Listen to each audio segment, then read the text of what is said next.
Good morning and welcome, everyone. Welcome to today's fireside chat on revolutionizing business and harnessing tech to improve lives, brought to you by Jewel Digital Ventures and 1337 Ventures in partnership with ASNB. Our speaker for today's session is Hassan Alsagoff, Regional Head of Marketing Mobility at Grab. At Grab, Hassan leads the marketing team to strategize, develop, and implement initiatives to grow the business across transport, food, mart, express, and financial services. Hassan is also responsible for building the brand and highlighting Grab's social impact initiatives, which leverages its technology, platform, and partnerships to further contribute to the country's economy and people. Prior to Grab, Hassan spent his formative years as a brand strategist at advertising multinationals MNC Saatchi and Grey Group. The digital revolution motivated him and a friend to start a social media ideas consultancy. As early pioneers, success from this entrepreneurial venture allowed him to begin investing in tech startups, which led to the birth of Kirat, a startup investment firm that after 2 years was acquired by Swiss-based tech company builder Mountain Partners. Following the acquisition, Hassan led as CEO Malaysia for 2 years and continued as a board member while serving as an advisor to US based crowdfunding platform launchgood.com. This session will be moderated by Bikesh Lakmachan, founder and CEO of 137 Ventures. Bikesh is no stranger to the world of digital disruption in Southeast Asia. He's the founding partner of 1337 Ventures, Malaysia's first accelerator program that has invested in over 60 innovative digital startups across diverse areas spanning gaming, social networking, education, big data, proximity marketing, wearable technology, fintech, and recently social enterprises. On to you, Hassan and Bikesh. All right, thanks for that, Wei. And hey, Hassan, how's it going? Morning, thank you. Good to see you again. In fact, Yes, it's been a Vikesh is while. someone that I learned quite a lot from many, many years back. Um, and if I may start off by sharing it, I loved your exercise about imagining what could a future wallet be. And you made everyone in the room draw.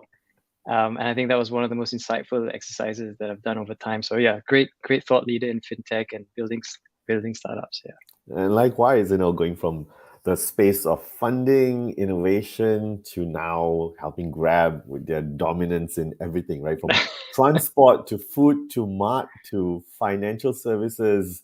I think I missed out a few, and I can't even keep track anymore what Grab does. So tell me, Yeah. as regional head of marketing, what is the strategy for brand management? How do you keep up to date with so many things and keep it within one brand? How does that look like?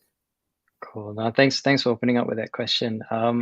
It's really good to speak with everybody here today. I used to work a lot with entrepreneurs, and I really miss that. These days, I feel like I work with intrapreneurs, right? So people who adopt that entrepreneurial spirit, but have to navigate innovation within a corporate environment or a scale-up environment, right? And with this sort of like leads into the question that Bikesh asked, right? Because branding is usually something that is often overlooked at the earlier stage of the company, and it becomes a lot more important later on, right? Especially when your value propositions for your products move away from promo, right? So in your early days, you're trying to initiate trial for a new service that may or may not be validated yet, and you need to incentivize that with promo. But over time, you want people to use it because they enjoy the experience, they see a benefit from the experience, they feel a connection with your brand, right? So how we approach brand strategy is number one, we see ourselves as a Southeast Asia brand. We don't see ourselves as a brand from any particular country per se, right? So Mm. what we're trying to do is we're trying to build a Southeast Asia brand where each country is led by amazing hyperlocal talent. So if you go and you look at all the country heads, managing directors, the head of marketing, the head of operations in any respective country, they represent, or what we like to think, they represent the best of the best within that given market. And they represent that market, and together we're a Southeast Asia team, right? And when we take this philosophy to heart, right, what we try to do is number one, how can our brand bring positive impact to that particular country? Mm. And collectively, that's how it drives Southeast Asia forward, right? So that's number one. And then the second thing is positive impact is a big fat word, right? So how do we unpack it to the relevancy of what we do? And for us, that primary thing hasn't changed much, which is that we primarily exist to create income opportunities, right? And I'll talk a little bit more about that later today, right? And it's a bit about the super app strategy myth debunked, right? That it's actually primarily about creating income rather than being an everyday everything, right? Yeah, yeah. I want to go into that after Uh, this too. Yeah, continue. okay.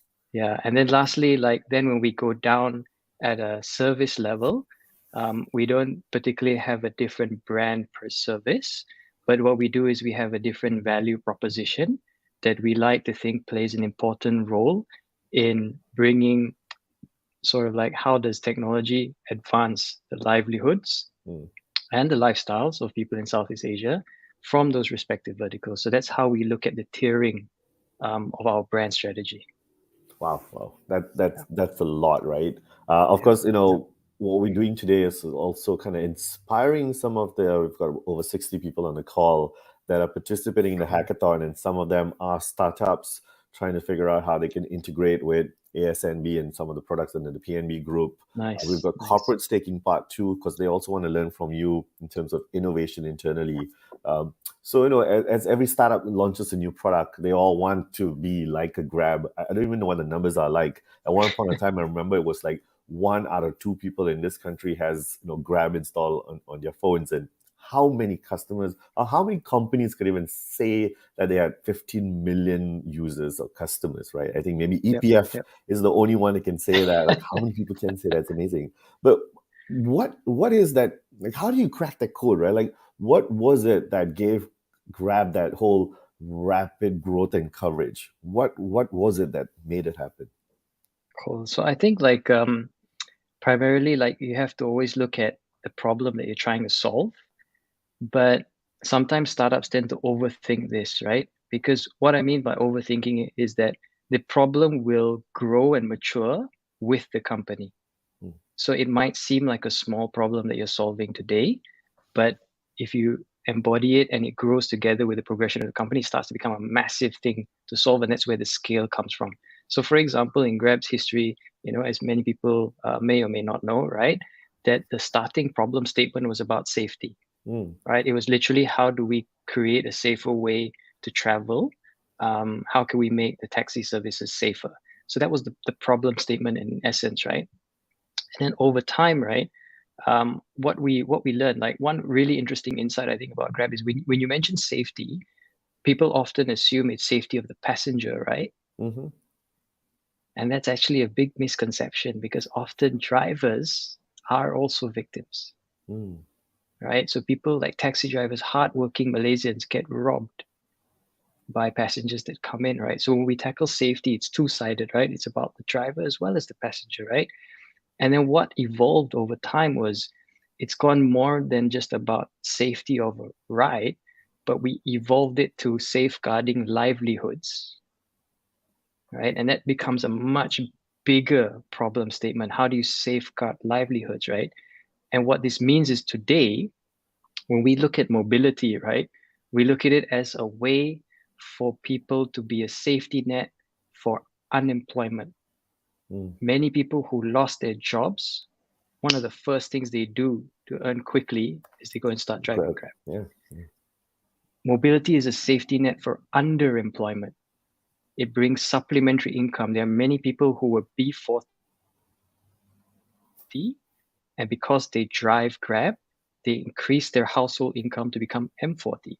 So it also is a safety net for underemployment, right? And when you start thinking about this is this whole concept about safeguarding livelihoods, right? And I'll close off with how does this now link to banking and financial services, right? We started in a marketplace, right? And the reason is because when you set out to safeguard livelihoods, it's not just about creating income, you need to protect that income. So how do you inculcate savings, investments, cash flow, access to people within this ecosystem? Now you start to see why does banking and financial services become relevant for Grab? Because it's So, still the same mission, yeah. right? Yeah, it's quite amazing, right? That mission of safety, just how it broadens and the adjacent Yep. markets that safety is still connected to from everything that you're doing. So that Yep. whole talk about now being that super app. So I think there's a question in the chat also coming to the same question, right? What does Grab envision to be in the next 5 years? So what's the next game plan beyond super app? A super app? What does that mean, right? Yeah. So in our recent Investor Day presentation, I don't know if anybody tuned in, but whenever we have them, it's open to the public, right? So you can always track it. So the recent Investor Day, we talked about how we want to build the company towards becoming the largest marketplace, but also the most efficient marketplace in the region that powers local commerce, right? And what that means is we want to see how that as a company, rather than adding on more services, now that we've sort of like validated many great areas that we can bring value to, we want to improve the efficiency within those areas. We want to deepen the value creation within those areas rather than do more, right? Now we'll always expand if it's complementary to those core areas. So what do I mean by core areas? For us, it's mobility, deliveries, and financial services, right? These are the three things that we focus on. And sorry, I forgot to mention a fourth one, which is enterprise. So we also do have a B2B segment of business services, right?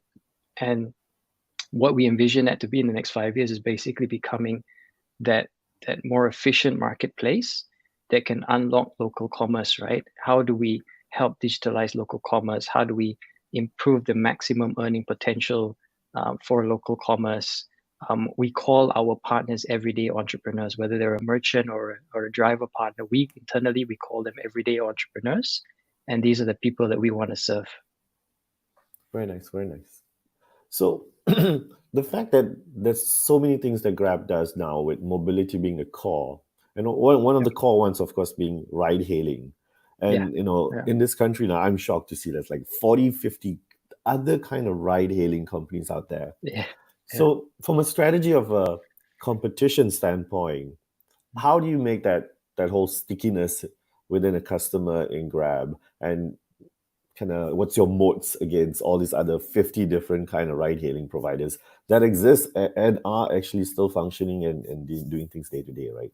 So how do you address that?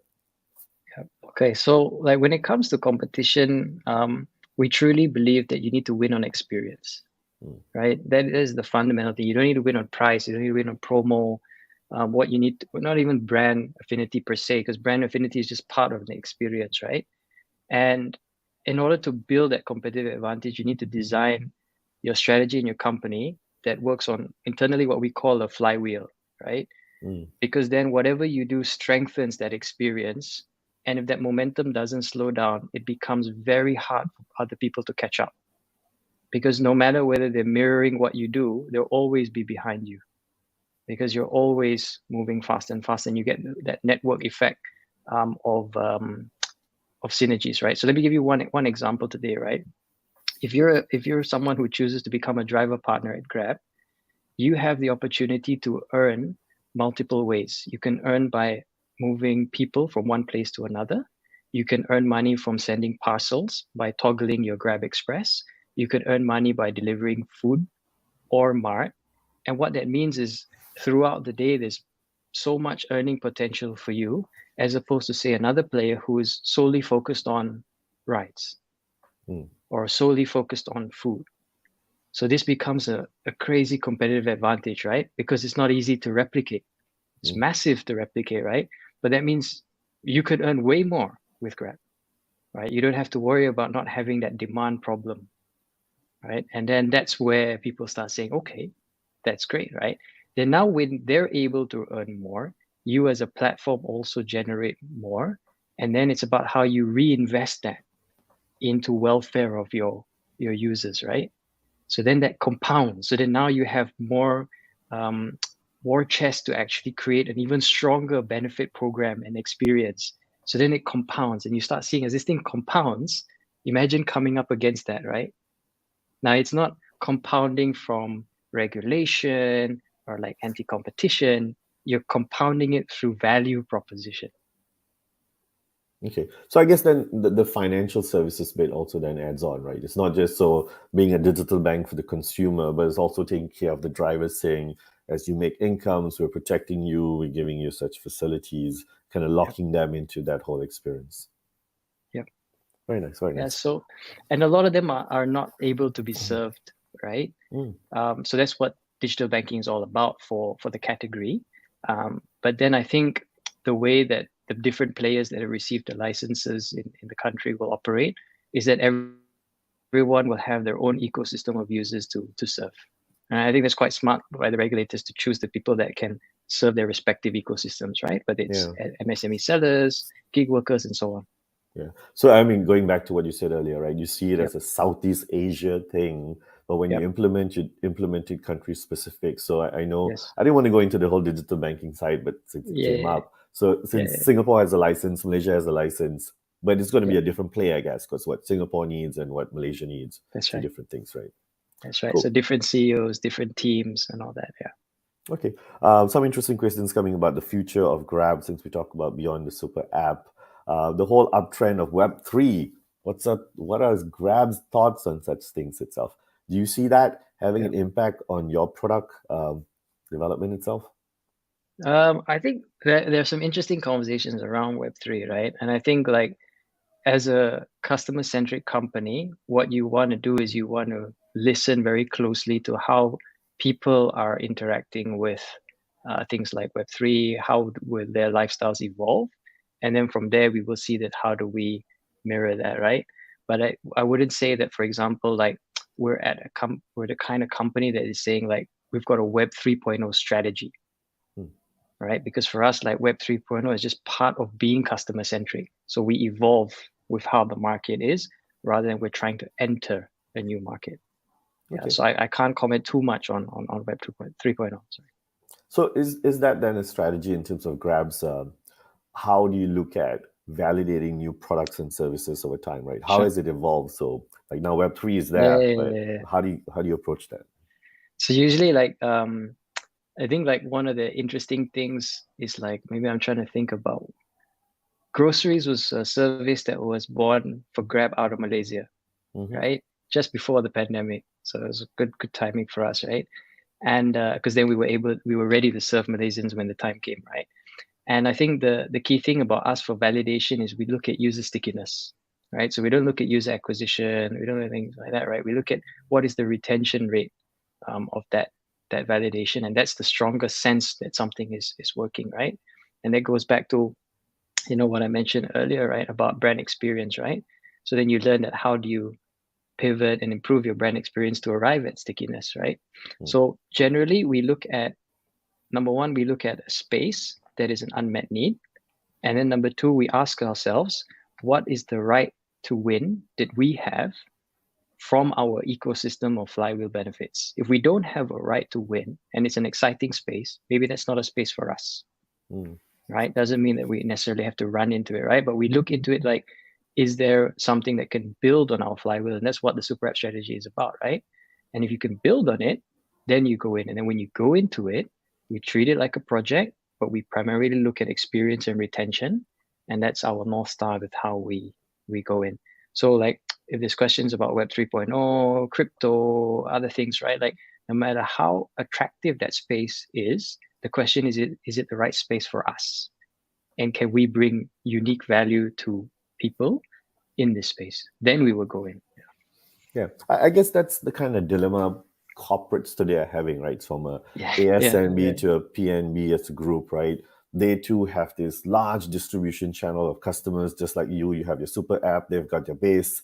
And then here are people knocking on their doors, especially startups saying, hey, I've got this service. Why don't you take this from me and ride on this? yep, So, that whole approach, like, how does Grab look at it? I mean, you started as a startup. So now I say you're more corporate, yep, but yep. how involved is innovation still internally? Do you need to still go out there and start thinking of new ways to do stuff, or because you have the channel, you can just say, "I'll just sit back and wait, look for the next wave, and saying, yeah, that's the one. Just bring that in."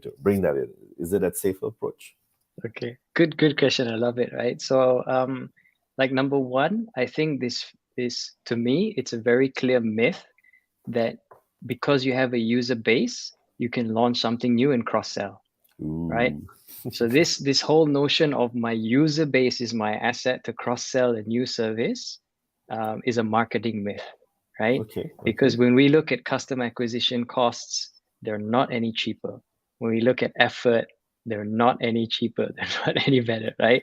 So it's actually not necessarily easy to launch a new service to an existing base of users, right? But what you do see as a benefit, now this is a valid benefit, right? Is that when we talked about retention, one of the reasons why a lot of Grab users are regular repetitive users is because they use multiple services with us. Mm. So the fact that you have multiple services improves retention. but not necessarily acquisition, right? The other thing about acquisition is the fact that because you have a certain standard. So, for example, you have the best ride-hailing or mobility experience. When you launch groceries, people are going to expect you to have the best from day one. But people forget that it took 7 years to get to where it was for mobility, or 10 years to get where it was for mobility, right? So that's also the pressure of launching something behind the backing of a big brand. You need to be top notch from day one, right? Then I go to the second part of your question about where does innovation come from internally, right? So one of the things that we invest a lot in and we engage a lot in is research. So we have so much research going on and so much user data analysis going on that we constantly use and we feed in to help us shape innovation, right? And so that's not like done on a project basis, that's like done ongoing. So it's a perpetual mindset of understanding what are opportunities and gaps in the market and innovating over there. So most of the time, it is about how do you compound and build on those CVPs, right? Those value propositions. And sometimes through those, that's when you discover an opportunity to create a new service, right? So, for example, a lot of people take a Grab car to the airport, right? Because they're traveling. And from there, we also realize a lot of people buy travel insurance last minute, especially during COVID. They need to buy insurance for travel, right? So then from there came out the need for us to launch a Grab travel cover, right? So that people can now buy insurance that's as easy as booking a ride on the way. And in fact, if they buy insurance, they'll even get some ride benefits and some discounts. And part of that flywheel comes into play, right? So that's an example of how a new product is born out of ongoing research. Okay. So in terms of your team then, can someone internally in any unit in Grab itself come up with ideas and saying, oh, since day to day I do this, I think there's a better way to skin this cat, and they bring it up? Is that the innovation culture within the organization too? Yes. Okay. So this is also really cool, right? So on the one hand, we have totally left field ideas, which we run through internal hackathons. Oh, you So do that? we have regular internal hackathons that people from multiple markets, multiple teams can come together, join, and work on totally left field ideas, right? So that is an ongoing culture in cohorts. That's great, right? And then on a day-to-day basis, we have this culture called TOMO. So I'm not sure if people have heard about it, but it's called total motivation. It's not our concept. It's an existing concept that's out there, and I encourage everybody to read more about it. And what TOMO is about is that if you can create a culture that empowers people to solve problems rather than do tasks, that's when you start to see innovation coming from within, right? And there's two parts to bringing TOMO to life, right? Number one, there's what we call like a tactical strategy. Tactical strategy means you need to be consistent, you need to focus on the goal, and that's how you bring it to life.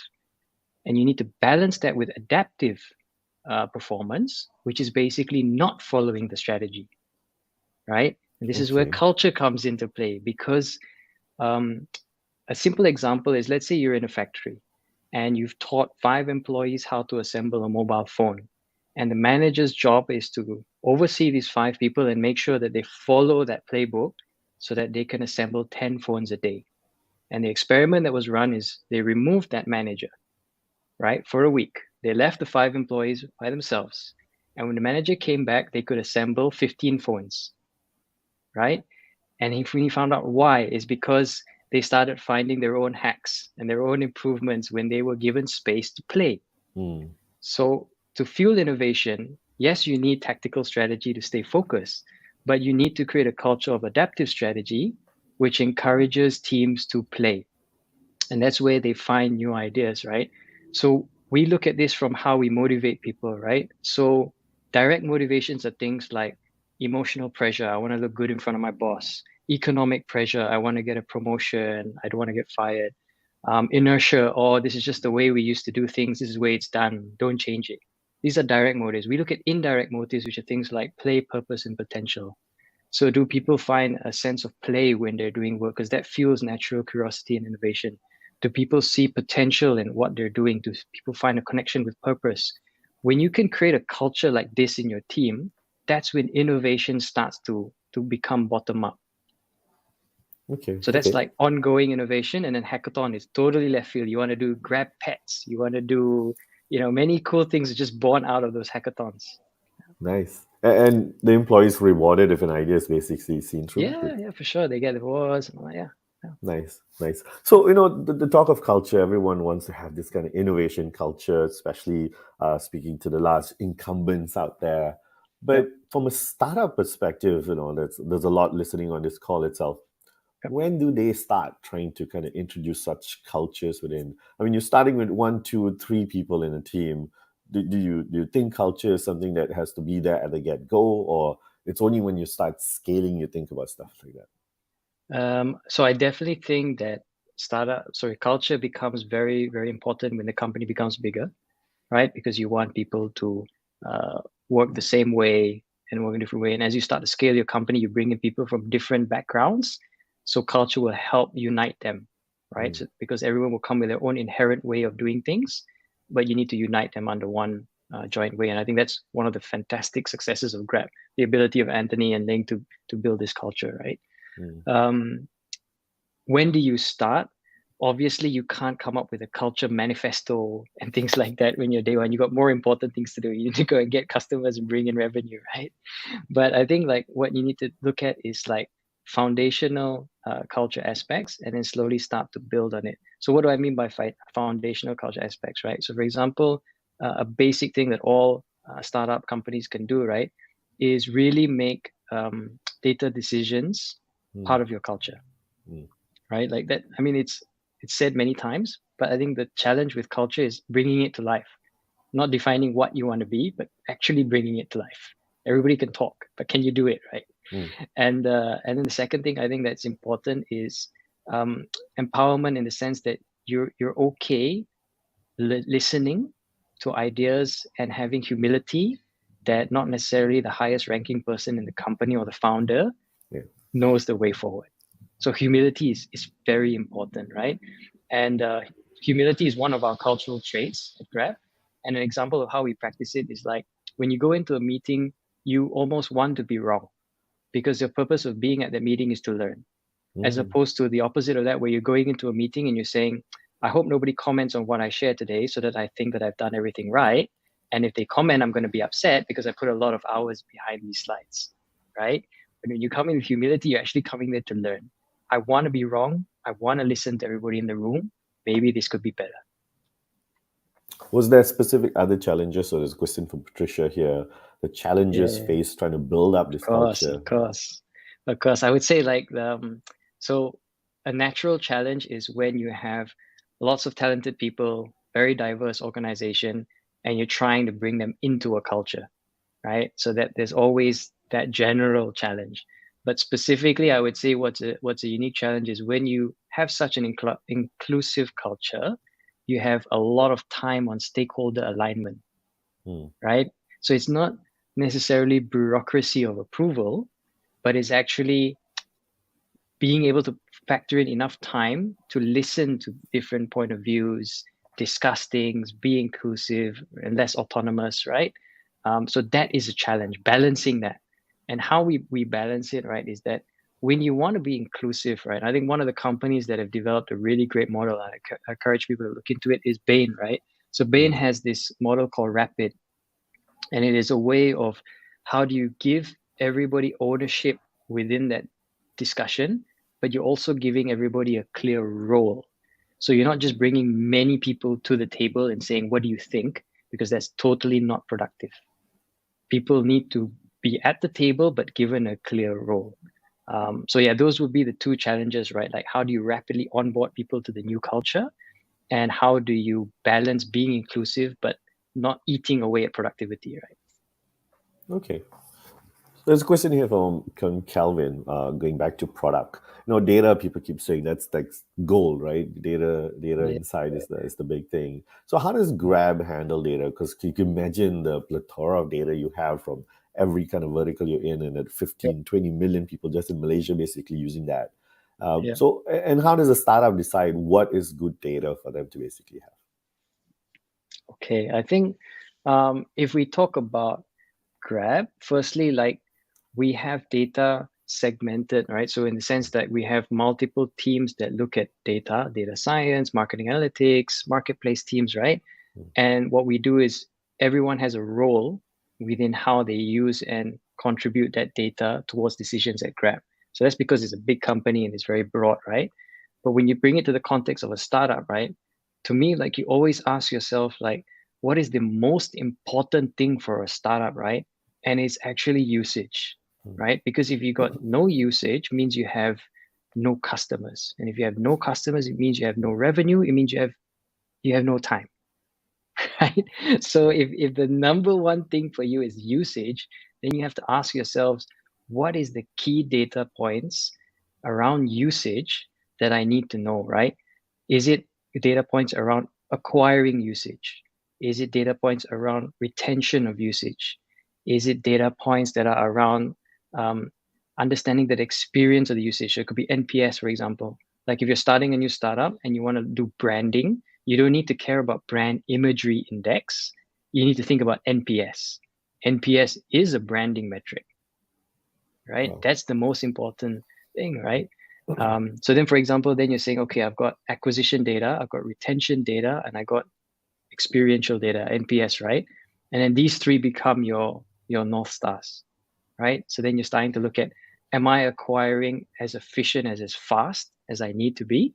Am I spending my money wisely, retaining, meaning I'm acquiring the right kind of people that continue to use it?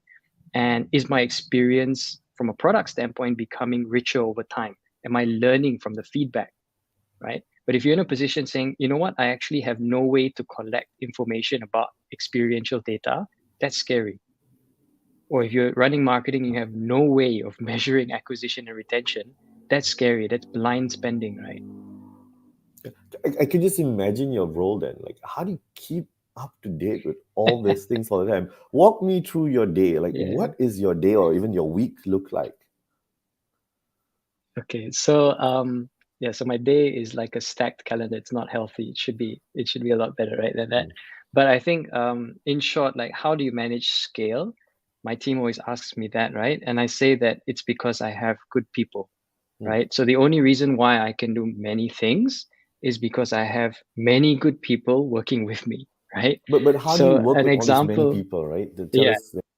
yeah. So I'll talk about that, right? So let's say um, I work with the marketing teams and I give them a quarterly marketing sprint. So we don't do annual marketing plans and all that, right? Today's environment changes Mm. too fast to plan Yeah, ahead. yeah. So we do a quarterly marketing sprint, right? So then, for example, um, we would start off by looking at what our growth hypothesis for the next 100 days, right? And I have a head of marketing for each vertical in each country, right? So if I'm doing regional work like today, I have country marketing heads that I would spar with, right, for strategy planning. Wait, that means But each country has a head for marketing, head for food, marketing head for yeah, so let me give you an transport. example of the This. structure, right? Yeah, yeah. Each country has like a CMO. Mm. Each country, right? So they have a CMO that looks at everything within the country, Mm. and then within the country, each vertical has a head of marketing. Okay. Okay, so the last 3 years I was the head of marketing for Malaysia, Mm. right? And in that capacity, I would work with the head of transport, the head of food, the head of that, and we would talk about what is the growth hypothesis for the next 100 days for your given service. Mm. Then when we get this growth hypothesis, we then work with our business stakeholders, commercial partners, operations to compound and build upon that growth hypothesis, right?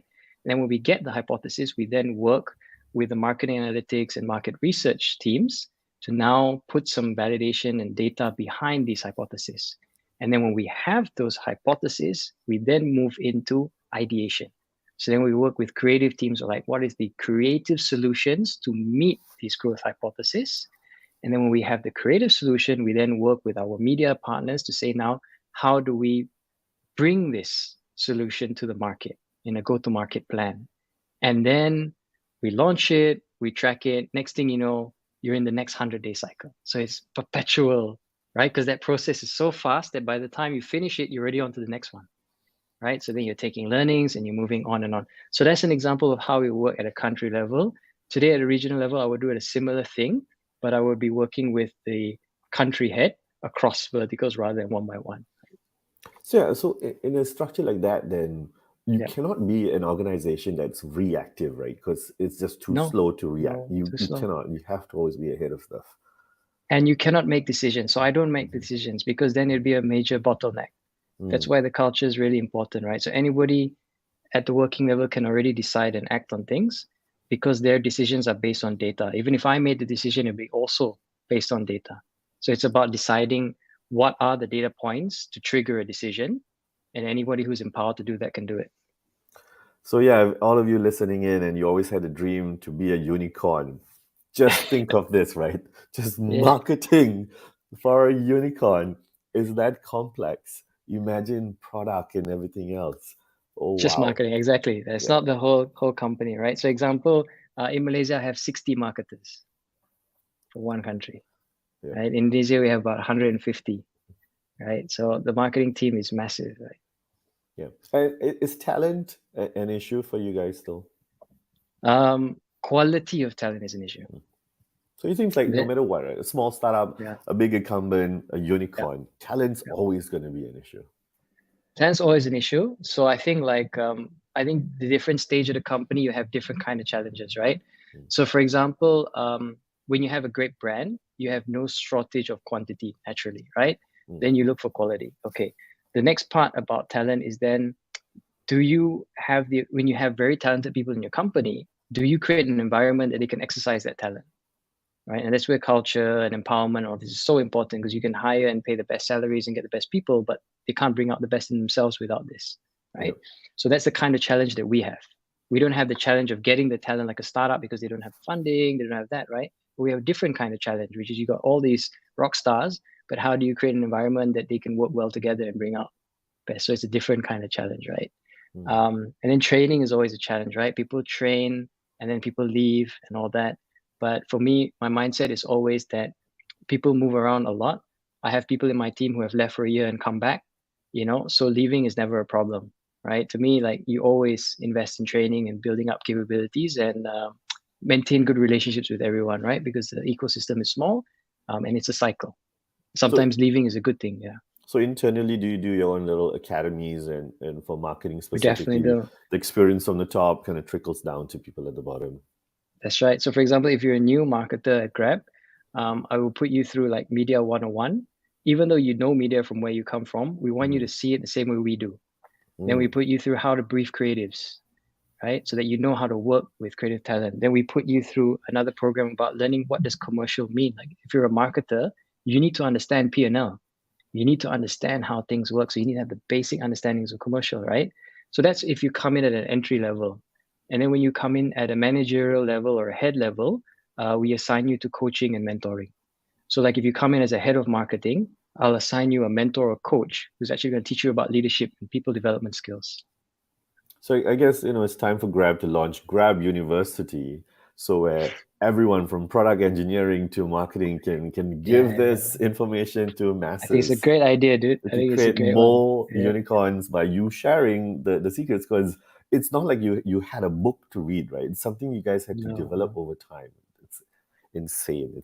So time check, it's 4:40, it's 45 minutes in. I'm speaking to Okay. Hassan Alsagoff, regional head of marketing of mobility in Grab, and the subject today is about revolutionizing business, speaking a lot on that, and how do we harness technologies to improve people's lives.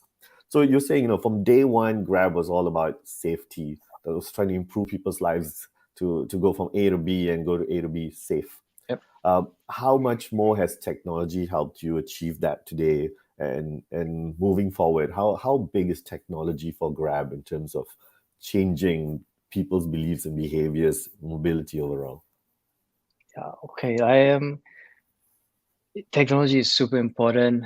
One example of like a new thing that we ventured into driven by tech was actually maps, Hmm. right? So I think some of you would have noticed that we've launched Grab Maps now, right? We are fully independent. We run on our own mapping system. Was In that fact, because we there was flaws with Google, or just the cost to pay Google was just ridiculous and you had to do your I own think it was a version? bit of both, right? Because on the one hand, we realized like when you look at our flywheel, we're actually better placed to map than anyone else, Mm, right? Because you got thousands of riders, millions of riders all over the Southeast Asia. We could map back alleys faster than anyone, right? true. So then we realized, hey, we actually have an inherent right to win here, right? And then at the same time, we're paying someone that may or may not have the same right to win, right? So Mm, it kind of sounds like a no-brainer that we should build a better product for ourselves to use, right? And mm, when we build that better product for ourselves to use, and we save costs at the same time, we also realize, you know what, other people want this too. So we can actually generate revenue by selling our map service to enterprise clients, which we started to do now. So the enterprise section is Yeah. using the underlying building blocks you have. Okay. Correct. So this is the power of problem statement where you actually want to build a better experience, which then led to cost savings, which Mm, then led to revenue. It mm, wasn't born out of revenue. It wasn't like, hey, let's make money from maps. mm, It was literally like, how do we have a better map so that our riders can give a better experience and that our customers get a better experience? And mm. then it led to cost saving and then it led to revenue. Okay. So this is why it's important to look at experience. So if the future of mobility, I mean, it's still far off, right? Autonomous vehicles, self-driving, then what happens? You command a fleet of automated cars, and then what happens to the people? How did? Yeah. So honestly, we think that automated driving is very, very far away, Okay. right? So we're not talking next 1 or 2 years, but like 10 years, right? Mm, And that's probably too far for us to look at. When you think about how fast the world moves, sometimes you shouldn't be planning too far ahead, mm, right? So there's a lot for us to do today.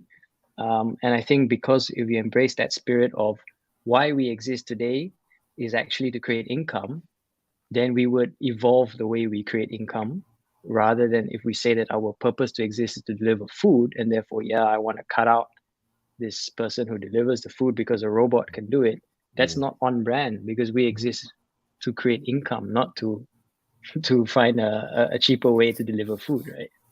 So I mm. think that when you have that behind you, it becomes your guiding star, right? What are the right decisions and how do you approach it, right? For me, I like to think that our tech today is like Jarvis, right? Mm. Every rider has their own Jarvis, right? That could show them where's the fastest way to get there, what's the safest way, how do they make more money for every minute that they're online, and they have that freedom, right? That freedom to earn, that freedom to live.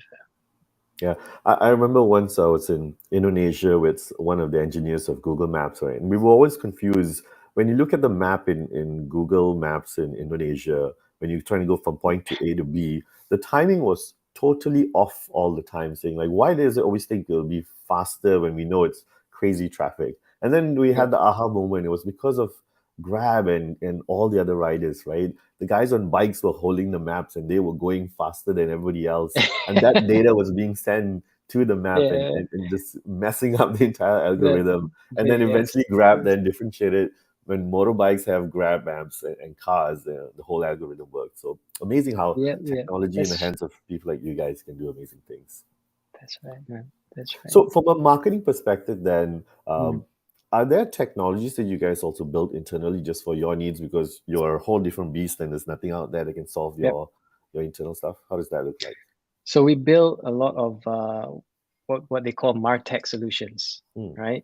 So we have a lot of communication tools that are built internally that allow us to do certain things within the app. mm, So obviously, when you're at a stage where you have a very large captive audience within your app, you start to think, hey, it's not just about a marketing plan about going into external channels. How do we market within our app very efficiently, right? So we mm, built tools that create different kind of like tool tips to engage users about new services, transactional communication, reactive communication, CRM lifecycle tools. And those are the kind of things that we build internally that we use for what we call base communications, right? Communication to our base of users. So mm. that's the kind of technology that we build internally for marketing. Okay, okay. Let me ask those typical cliche questions now. Sure, sure. Knowing what you know now, go Mm. back 3 years, was there any specific things you think you'd do differently from a marketing branding perspective for Grab? Number one, I would have probably thought about having a more consistent message. Hmm. right? I think one of the challenges of being a super app is you've got many messages going on that internally might be clear, but when I think about it from a consumer or an external public member point of view, they might not be able to connect all the dots. So I think like we could have been better in consistency of our brand positioning. Maybe today a lot of you are hearing things from me and saying, "Hey, that makes sense, right?" But if we didn't talk today, you're probably like, "I never knew that. I never got that at all about the brand, right?" True. So I think that's definitely something we could do better. We could have done better. The second thing I think is that we look at MarTech and base comms as a secondary layer. We still primarily look at how are we most effective and efficient with external marketing. But I do think that there is more, like we should aim to become best in class with base comms, Mm. right? Many companies all over the world do base comms, right? It's not a new concept, but we should aim to be best in class. Like how do we, because we have such an amazing captive audience, that should be our priority, our Mm. ability to engage with our users in the best manner that other companies would want to replicate the way we do it, rather than other companies like, yeah, we won some awards, people want to replicate the way we market on external channels. But I believe we could do a lot more internally as well. So that's the second thing. And I think maybe the third one I'm going to borrow from you, Vikesh, which is maybe this academy makes sense, right? Because if there's Mm. a lot of these learnings that is going on along the way, um, and with talent attrition and mobility, common, I think closing the knowledge gap would be great if you have some kind of like knowledge repository or ways that we can continue to archive and share learnings. So yeah, maybe this academy thing is pretty cool. Yeah, I mean, people are buying books about how Netflix did it and how all these big other unicorns Yeah, around the world doing it. Why are there no books on right. Grab's internal HR policies, marketing ways, Right. product design development, Spot just on, spot everything, on. right? There's a whole series. Let's chat after this on how we can launch Just have Grab a University. publishing arm. We just Like have a little Anthony, if publishing you're arm. listening, Anthony, I'm going to give you a call after this. We're going to talk about Grab University. All right, we've got a few more minutes on the clock. Exciting conversations we're having, Hassan. If you have dying questions that you want to ask, please put it into the Q&A section and we'll try and get your questions asked itself. Let's talk about, again, seeing you also as a corporate. I think corporates are trying to figure out how to work with external parties. How do you address partnerships? How does partnerships work with Grab? Who do you partner? Who's allowed to partner with you? Okay. So in the past, I think one conscious strategy was, so we have a very talented and big partnership team that looks out and says, how can we launch new services or new value by working with partners? And as a result, you've seen many services like we have this service called Attractions, where it's just a partnership with Klook, where you can book like travel experiences through the Mm, Grab app. We have services like hotels, which is a partnership with Booking.com and Agoda. So these are examples of where we look at how can we work with our partners to bring new services, right? But the mindset there is literally lead gen. It's like how can we bring leads to an existing service, right? mm, So that's one type. I think what has evolved over time is then a second type of partnership, which is how can we build a new business together? And that would be an example of us working with Chubb to launch travel cover, mm. or us working with like Chubb to launch ride cover, which is a unique product that's unique to ride hailing. But yeah, you can actually get an added insurance for your rides, right? So that's a second way where you co-create a new product with a partner. And then the third one is where we look at slightly more traditional way of looking at partnerships, which is you ask yourself, am I walking into this partnership to get access to their users? And Mm. therefore, I need to bring value that is relevant. And in return, we get access. And then the other way is that you're saying that I have access, right? But what value can they bring to my users so that Mm. we can then barter, right? So these are the three different types of partnerships, right? So you look at lead gen, you look at co-creation, and then you look at slightly more traditional, right? Which is access and barter, right? Okay. So for example, Mm. sorry, yeah, go for it. No, no. So going on the third part there, because Mm, if it's about leveraging your base and what can that person bring to me, value to my base, so that yep. means even a smaller startup who had a unique take on something for your drivers or for the users would be a conversation that you could have with a kind of Yes. early stage company. So it could be a conversation we could have.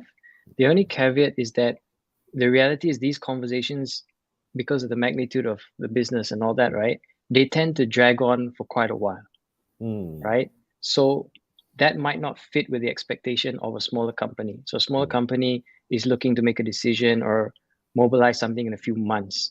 These mm, partnerships with Cloak and all this kind of stuff, right, that came to life are a result of 1 to 2 years, mm. right? So that's the kind of horizon, because there is a lot of complexity actually behind bringing something like this to life, right?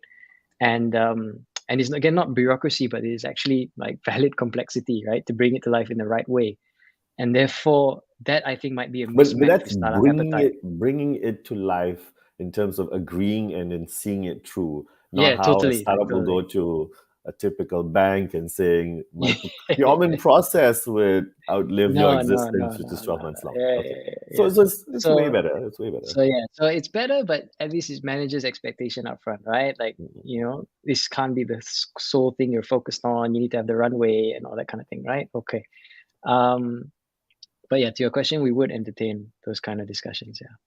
Okay, all right. We've got one last question coming in. Let's have this on the screen.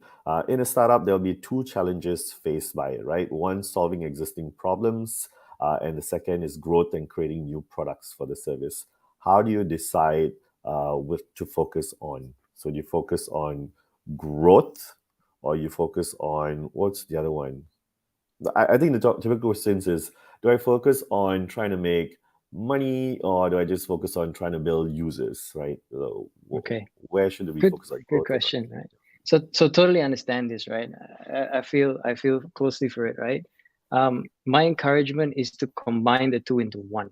mm, So when you look at it as usage, there are two parts that I talked about earlier about usage: acquisition and retention, mm, right? So then you don't look at them as separate, right?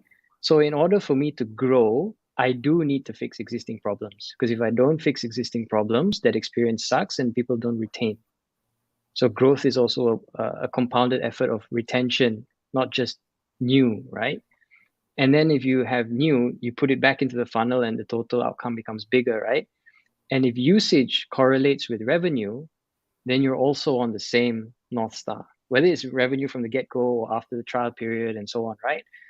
But therefore, you are able to steer your team in one direction, right? Because they're understanding that the metric is usage, which is a combination of acquisition and retention. I think that's why I said earlier, like we look at retention being the key thing for validation at Grab. yeah. So I guess also in terms of if you're early stage startup, the whole idea is to get product market fit, right? So if the Exactly, trouble exactly. is growth and the trouble is you can't acquire customers, then it could just be fundamentally flawed from a product design, and hence you're not solving the main problem Correct. itself. Or if you're acquiring but you're not retaining, then Mm. there's no point acquiring more. Ah, You need to yes. figure out why you're not retaining. Is it because you acquired the wrong person, or is it because the experience didn't meet up to what you promised, right? So Very good. again, it's fundamental, right? You have to stay on point. Nice, nice. So we've been hearing a lot of amazing insights from Hassan from Grab. Parting words to people who are tuned in, which are startups and also participants in the hackathon itself. If they're going to embark on something new, embark in the world, especially fintech, um, advice you may have from your past investment background to being Grab. What's your advice to startups? Um, so there's one thing that one mentor gave me, and it stuck with me, and I love to pay it forward, right? There's nothing that 50 coffees can't solve, right? So if you're ever faced with a challenge, right, have 50 coffees, right? And that means a coffee with 50 different people, Yeah. right? And you might not need to reach 50. Maybe you'll get the answer by five, but the whole concept is opening your mind, listening to other people. Don't go and have the coffee and talk about yourself. Go and have the coffee and listen. Mm, And because it's not a pitch, right? And when you do that, right, you keep an open mind and you come out of your bubble, because sometimes you're in your little bubble and you don't see new dimensions. So if you're in a big company, you can go around your company and outside, right? But if you're a startup, it's very lonely. It's a smaller, tight knit, 5, 10 people or whatnot, right? So yeah, 50 coffees. If you ever feel stuck and pressured as a founder, just go out and have coffee with people. very nice. Are you open to connections? Can people reach out to you on LinkedIn? Yeah, LinkedIn LinkedIn would be the best way for me. All right. So yeah, happy to do that. Very good. With that, we come to a close of our Cool. chat today. Thank you so much, Hassan, for sharing all that Likewise. amazing treasure trove of knowledge. Go put this in a book, write this book, and publish this book. It's something that everyone Let's needs to work on actually. it together. Let's have coffee and talk about it. Yeah. Let's have 50 coffees. All right. Back to you, Ian. All right. Thank you so much, Hassan, as well as Vikesh, for taking time out of your busy schedules to join us today. And definitely for the insightful dialogue as well on Grab's growth as a super app. I'm sure that all participants have benefited from this session. So thank you so much once again. Take care. It's a pleasure. Bye. See you, man. Bye. All right. So to all the hackathon participants, we will see you again later for our second webinar in the afternoon on harnessing technology to reimagine energy, which is conducted by Petronas Digital as well as Settle at 2 p.m. later. So stay tuned and see all of you later at 2 p.m. Bye, everyone.